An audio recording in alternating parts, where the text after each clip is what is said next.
I want to show you how to deep oil most parts inside here, and I'm going to show you some parts that you don't know didn't know perhaps have to be oiled at least sometimes, maybe not that often. Also how to remove some of the varnish, because some of the varnish between moving parts will just slow down the machine. I'll explain in a moment.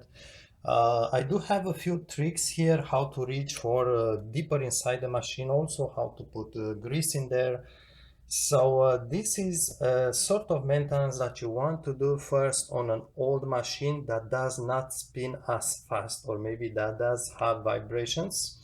And this is something you may want to do, depends on your use, maybe once a year or so. You notice I did remove the top cover. Now top covers do have a few oiling holes. If you read the manual instruction, obviously it's going to depend on the model. So you see these oil holes that in theory, they do match oiling holes deep inside the machine. You notice this is sort of a camshaft. You will always see a small hole in the middle of these things. And for instance, this is a screw for the top cover. You notice it has also a hole that matches this hole, which is the bracket for one of the brackets for the big cam. There is a long thick cam on top of the machine, which is supported here and here, and this cam must absolutely be lubricated.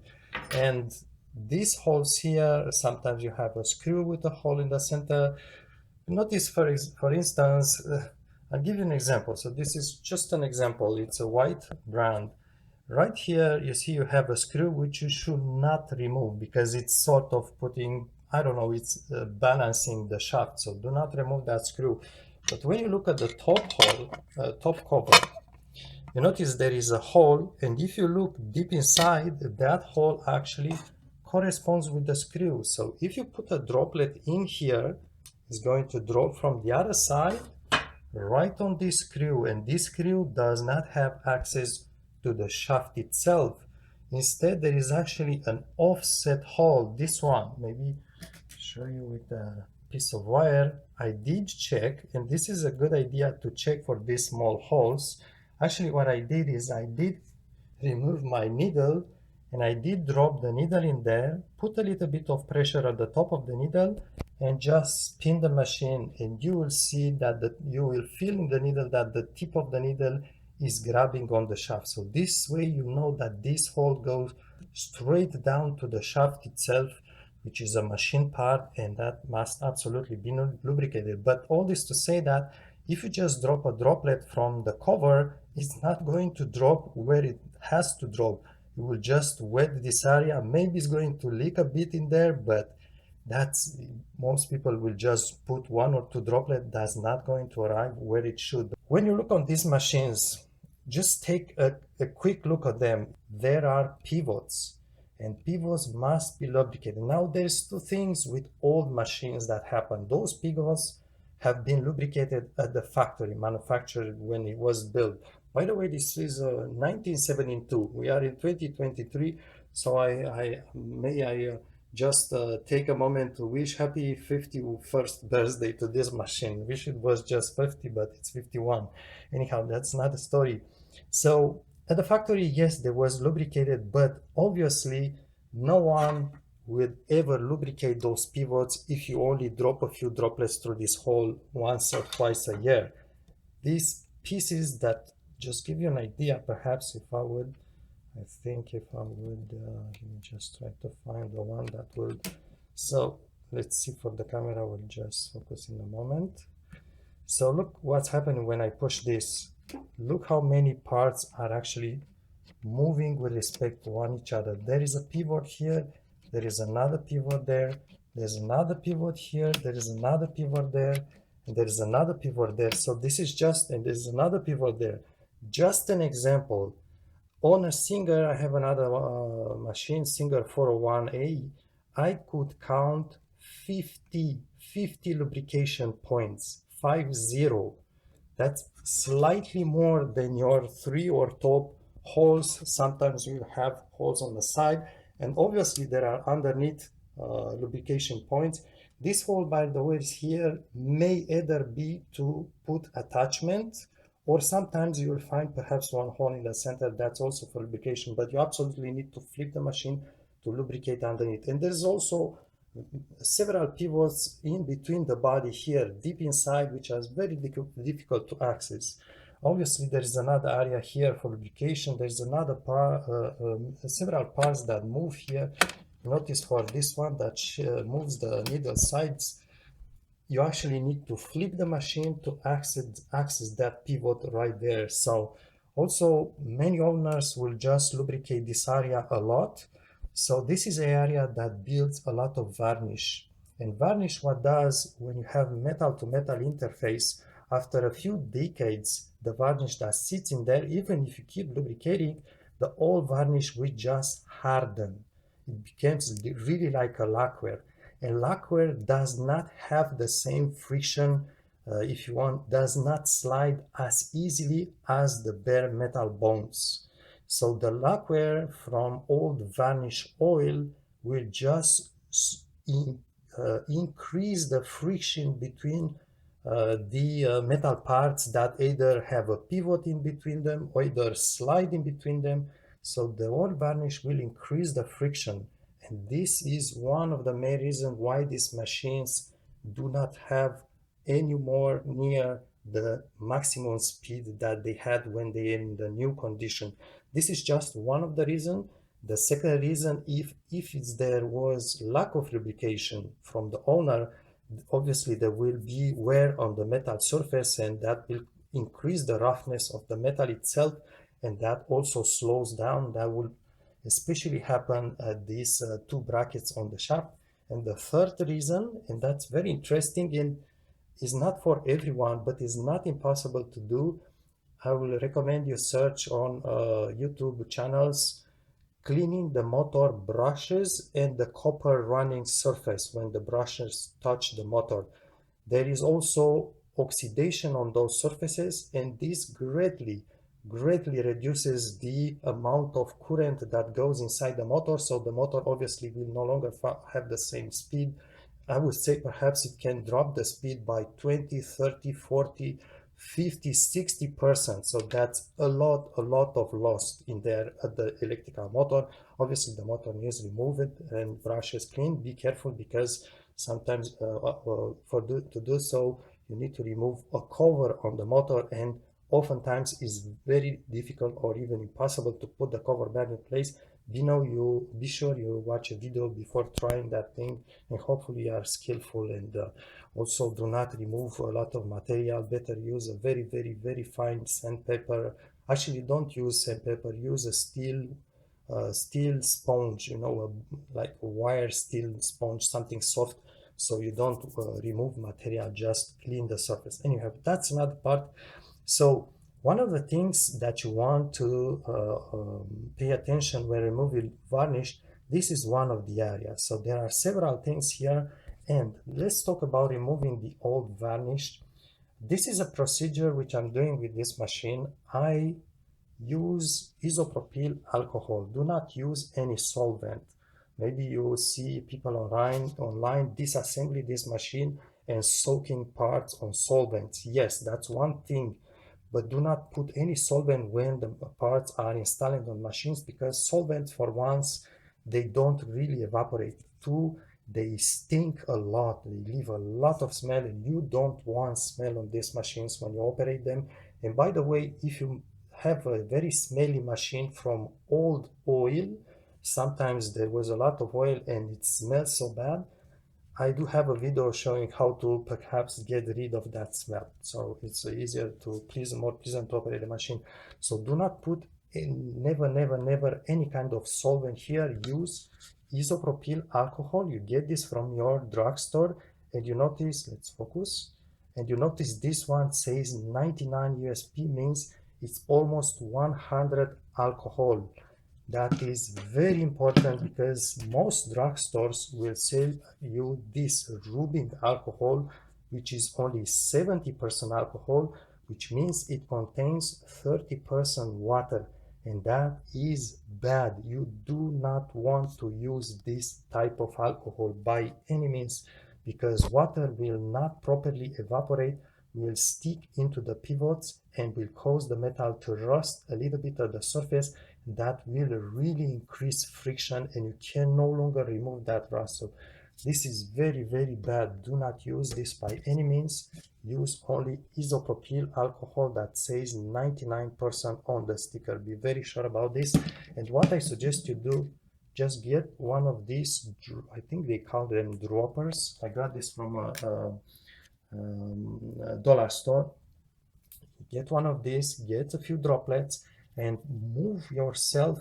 You can also rotate this well here, but you can also try just to move the parts by yourself and observe every single pivot. It's going to be absolutely different from machine to machine, but every single pivot that you see, let's say this one, put 1 or 2 droplets of alcohol, maybe inside to down the pivot, because the pivot always have 2 parts, upper, lower one, or left, right, into that, the piece in between the pivot. Do not soak it, and be careful if you have a furniture underneath because it's going to leak. Do not soak it, but make sure you put at least 1 or 2 droplets on every pivot. So it's going to take a while, 1 hour, 2 hours. And my advice for having done it, alcohol does evaporate a lot. So when there is vapors from alcohol, what happens is you breathe them and they go in your lungs. And your lungs, what the lung is doing is taking the air from outside and it's mixing it with blood. So the vapors from this, when you breathe them, will get straight away into your blood and into your rest of the body, what could be liver, kidneys. So if you read online, this kind of alcohol is not the alcohol that you drink. It's a different toxic alcohol for your blood. So it's very important to have a room that is ventilated. My suggestion, from both sides. So one window open on one side, a door or a window, and you have airflow. Or use I think it's called a vapor 3M mask or something, organic vapor mask.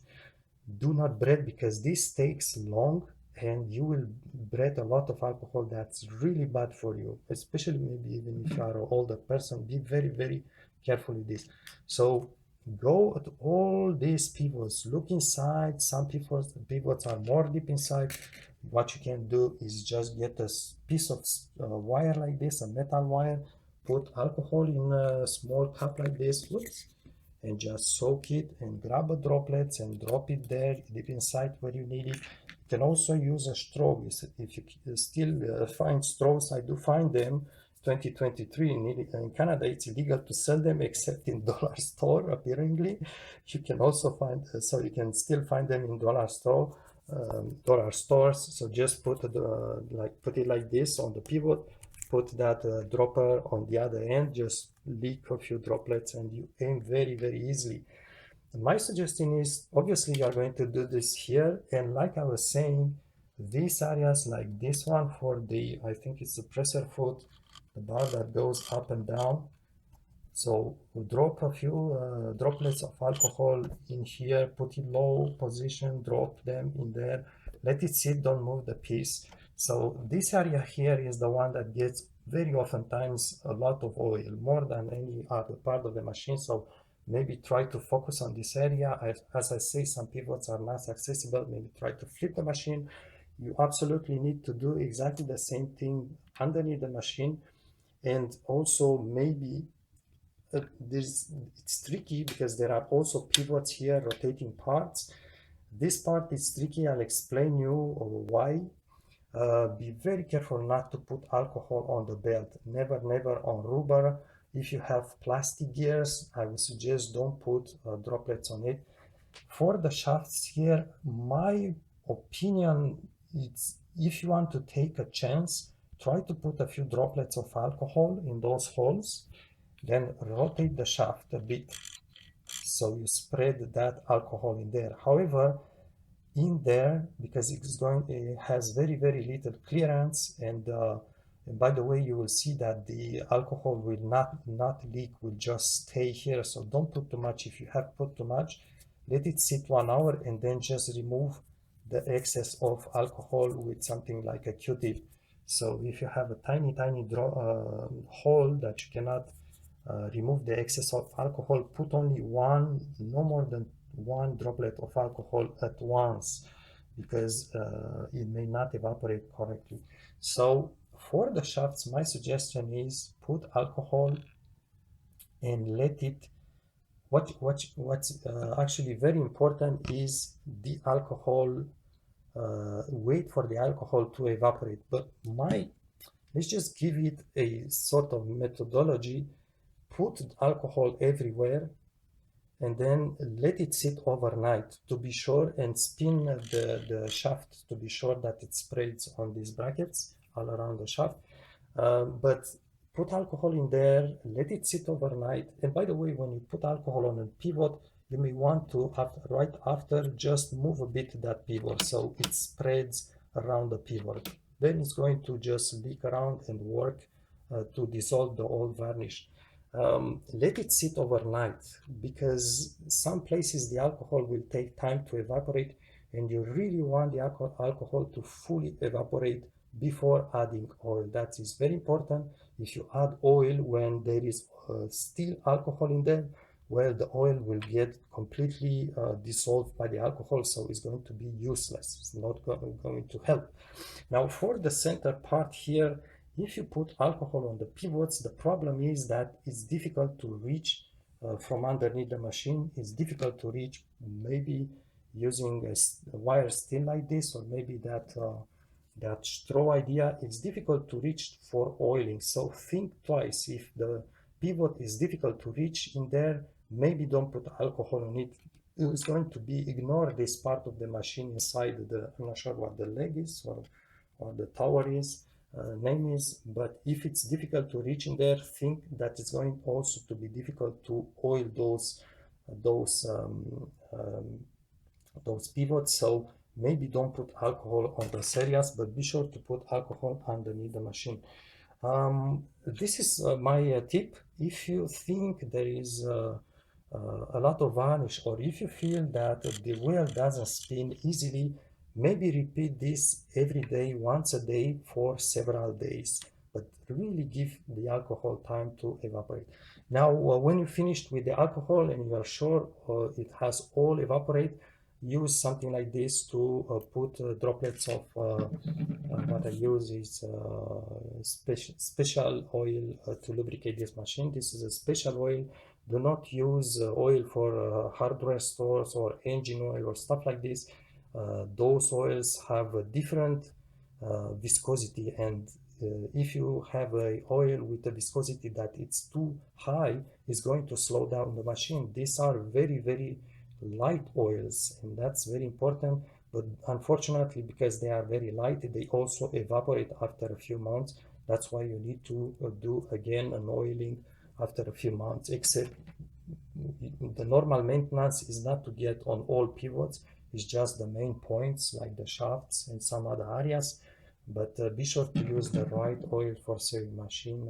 Find a store someplace like a fabric store, they will sell this type of oils. This is for the oil part. However, I'm sorry I couldn't I forgot to bring a flashlight here.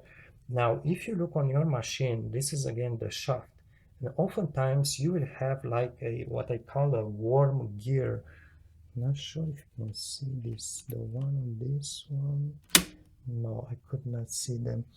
So it's going to be sort of a gear that it's spinning like a snake, if you want. It's not too long, and it's along the shaft someplace, and then there's going to be a second circular gear engaged into that worm gear.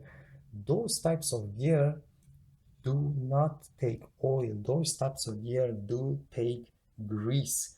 And it's very important to use a light grease that is not too viscous, that is really, if you want, soft when you rub like this.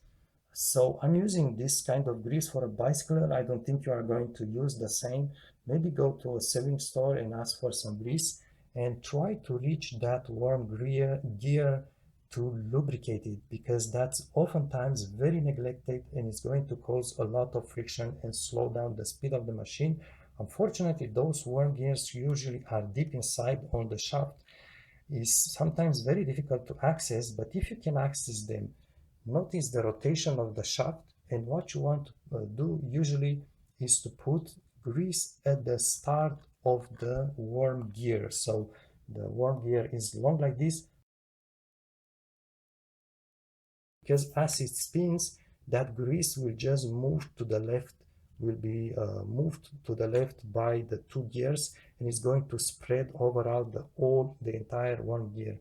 So that's a very important part. I recommend not to try to put alcohol on that one. Sometimes you will find baked gunk grease on it.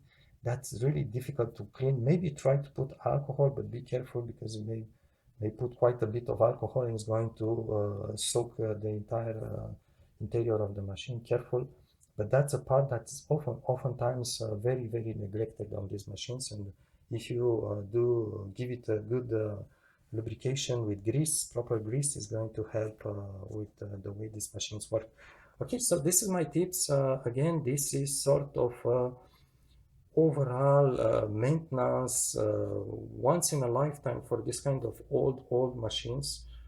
So once you do so, perhaps it's going to help the speed, maybe sometimes it's going to reduce vibrations, and you have just peace of mind that's going to be good such machine for another 20-30 years.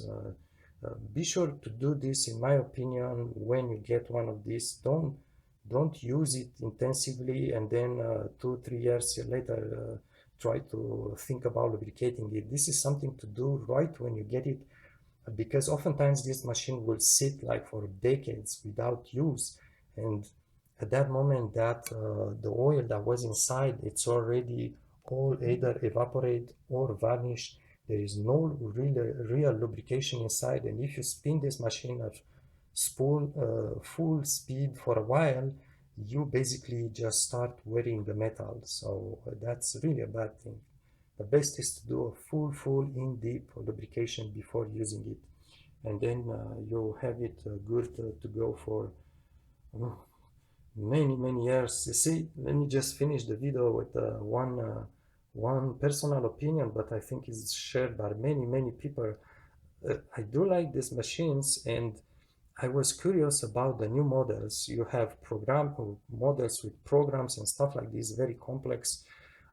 Mostly they are more fancy stitches in those machines, but anyhow, that's what the market is offering, the new products today in 21st century. And you see, when you go on Amazon on those new machines, I'm really talking about all the brands, including Singer, the new machines that are there, from the more simple one, like $100, up to the ones that cost $600-700 with programs and stuff and touch screens and so on. And you just go to search first the reviews, because you see the reviews appear to be glowing when you look on the Amazon page, but just select to read the reviews, the 1-star reviews, and that's where you see the truth. Actually, those new machines, they just don't, I cannot even use the word last. They are just so short-lived. Like so many people saying, after a few months, my machine that cost me $400 break down. Singer will not help in any way with the customer service. The part is not even available to be replaced. So the new machines is just awful what's going on, and I could not find a single brand of a new machine that there are no negative reviews. And when you see a few negative reviews like this saying it's going to break down after a few months, that means there is a design mechanical problem or electronic problem with those machines, and that will happen to all those machines. It's not just to a few owners. This is perhaps what people don't understand. The vast majority of people who put a review on Amazon, a positive review, they will put that review when they just purchase the item, and when the item breaks down after a few months, they will not come back to edit or update their review to bring it down from 5 stars to 1 star, most people will not go back to edit the review on Amazon. So when you see several negatives, 1-star reviews, that's the quality of the machine for everyone, not just for a few unlucky people. And I think many people don't understand this point. So new machines, it's very, very sad what's happening. If you buy a new digital camera, it's going to last you 10 years.